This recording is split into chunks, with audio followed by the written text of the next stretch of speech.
ભાજપના એક આગેવાને જાહેરમાં એવું કહ્યું કે ઇકોઝોન માટે લડત લડનાર તમામ આગેવાનો અને તમામ લોકોને કોઈને પણ કાયદાની કોઈ જાણકારી નથી, કાયદાનો કોઈ અભ્યાસ નથી। ત્યારે મારે એમને ખબર નથી, અભ્યાસ નથી, જાણતા નથી કાયદામાં શું જોગવાઈ, કાયદો ક્યારનો છે, ક્યારથી અમલવારી છે, કેટલા કિલોમીટરનો છે, કેટલા વર્ષથી એમાં જીવીએ છે, કાંઈ લેવા દેવાની, અને પ્રજાને રાજકારણ કરીને ગુમરાહ કરીને આવનારી ચૂંટણી હું લડવા નીકળું અને જીતી જાઉં, આવી પ્રવૃત્તિ કરીને નીકળનારા લોકોને પણ તમારે ને મારે જવાબ દેવા જવાનો છે।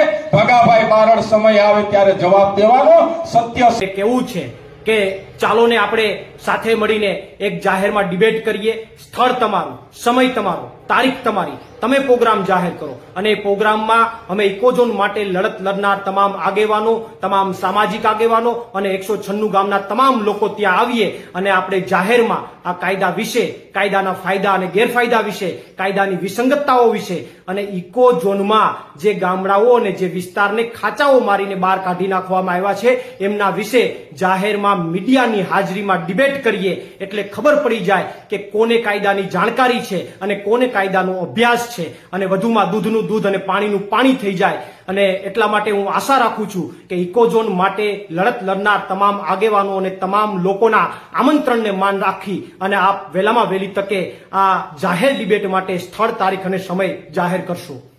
આભાર। પ્રવીણ રામ, પ્રદેશ ફ્રન્ટલ અધ્યક્ષ, આમ આદમી પાર્ટી।